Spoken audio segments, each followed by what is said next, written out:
Welcome back to Q-Tronics, guys. So yesterday MSI announced their new claw, that being the Claw A8 BZ2EM, which I'm never going to say again because that is too many letters. But anyway, they've dropped their new Claw A8 and they're going back to AMD, which is a massive shock seeing as their previous one had gone full swing to Intel. Now, as someone who recently picked up a 5090 RTX, I would still say I am a main handheld gamer. I've got a Steam Deck here, I've got a Nintendo Switch, I've got modded Nintendo Switches. My Switch 2 is on order. I love handheld gaming, it is my passion. And it's something that I've always done from a young age. I remember the Game Boy Color. So seeing all of these handhelds pop up is brilliant. Anyway, let's dive into what actually MSI have released. So if we head over to DL Compare, let's talk it through. So it literally says here, MSI have introduced its newest version of the Claw PC gaming handheld, this time featuring AMD hardware. At Computex 2025, the company showcased the Claw A8, which is equipped with the AMD Ryzen Z2 Extreme. We're finally seeing a PC handheld with the Z2 Extreme. Obviously, it was announced a little bit of time ago now, not too long ago, but we've yet to see anything in it. We did see the Legion Go S have the Z2 Go in it, which again, great device, and mainly because I'm a massive fan of Steam, and the fact that that was on Steam OS blew my mind away.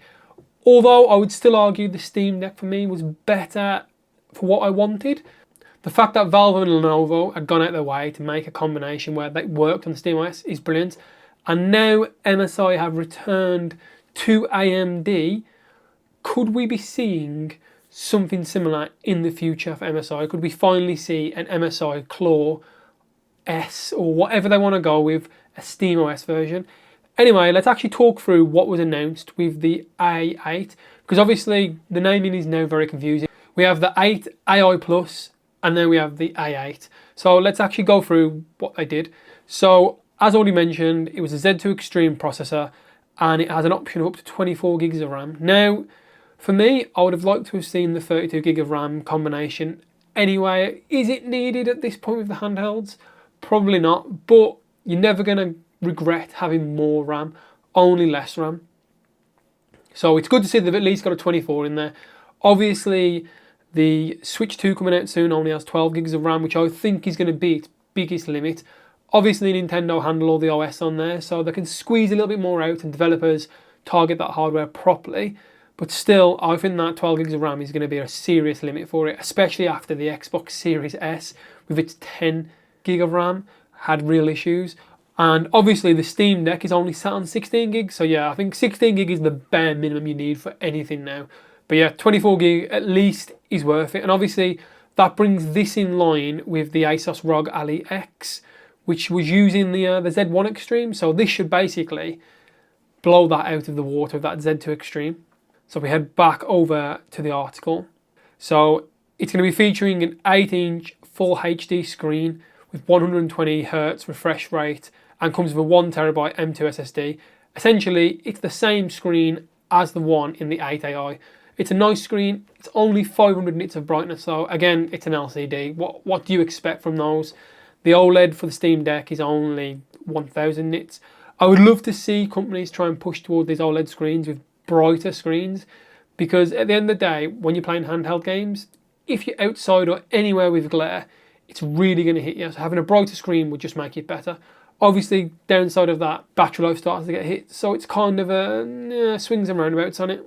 This article also goes on to say how MSI struggled with its first Claw handhelds, but it's seeming to bounce back now. Obviously, this offering, the Z2 Extreme, is going to be massive, especially as I mentioned before, the Legion Go S only had the Z2 Go. Now, interestingly, the Z2 Go, though, was only 10% or so slower than the Z1 Extreme.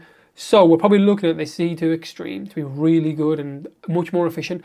Probably a lot closer to the Intel Ultra 7 258 that's in the 8 AI. So yeah, as you can tell, going back to AMD here, bridging that gap between the Intel chips and the AMD ones, lots of people out there do prefer the AMD chip, and if I remember right, the graphics in the back of it would probably be stronger with the A8. So yeah, obviously that makes this comparable to their 8 AI Plus. I'm so confused with the namings here. Anyway, let's dig a bit further into it though, because obviously MSI's 8 AI Plus is quite expensive, around the $1,000 mark. There's been a few changes to this. Obviously, as I mentioned, the RAM dropping to 24 gig probably saves a little bit, but also they've mentioned here that the A8, which is the new one, will only be supporting Wi-Fi 6 and Bluetooth 5.3 compared to what in the Intel one, which was offering Wi-Fi 7. Again, how many people out there have Wi-Fi 6, let alone Wi-Fi 7? Is that a big issue? It probably is if the only connection in your house is wireless, but with these kind of consoles, if you're not hooking them up to a hardwire to download the initial games, you're probably wasting your time anyway. I have a little dock for the Steam Deck, download everything and then take it off. Updates on the fly then aren't so bad, but yeah, obviously they've brought it down to Wi-Fi 6. Again, probably trying to save a little bit of that money, because obviously handheld consoles selling for $1,000 is ridiculous really when you start to think about it. Interestingly though, it's going to use the same 6-cell 80 watt hours battery, so the battery life on it will still be good. As you can see on the screen here, we've got the full specs. As mentioned, the 500 nit display. Now, during the actual release, it was mentioned that the sticks are Hall effect. Now, I expect everything to have Hall effect sticks, apparently, except the Switch 2, because why not? But anyway, that's that. So overall, I think it's looking like a very nice device. And for me, one of the beautiful things here is this beautiful lime green colour. Lime green, is that what we're going with? Yeah, I'm going to say lime green. Whatever you want to call it, that looks phenomenal. I quite like the fact that we have RGB lights on some of these consoles and stuff, but they're white and black. That's what we get done. We get a white, we get a black, and that's it. It's, you know, obviously you can put stickers on them and stuff and jazz them up, but I quite like the fact that MSI are putting out there a green device. That's the one I'd go for. If I'm picking up one of these, I want the green. Why not? I want it to be something different. You know, show off a little bit. The form factor looks like the standard form factor we're going for here, so I can't see anything really different with that. Like I said, all effect sticks. And just to end this before we go, MSI did also announce that they were releasing a Polar Tempest edition of the Claw 8 AI as a 2TB NVMe driver standard. And what they described is some kind of a glimmering coat, so I assume that'll have a little bit of shine to it or something. But anyway, yeah, you'll have a 2TB version of that. Obviously, there's been no prices and no actual date announcements of these. They're just showing them off at Computex. So probably looking around holiday time this year, we'll get these dropping and we'll start to see our first Z2 Extreme handhelds popping up. Obviously, MSI have pipped everyone else to the post with this, so we should be looking out for ROG to be dropping something similar soon.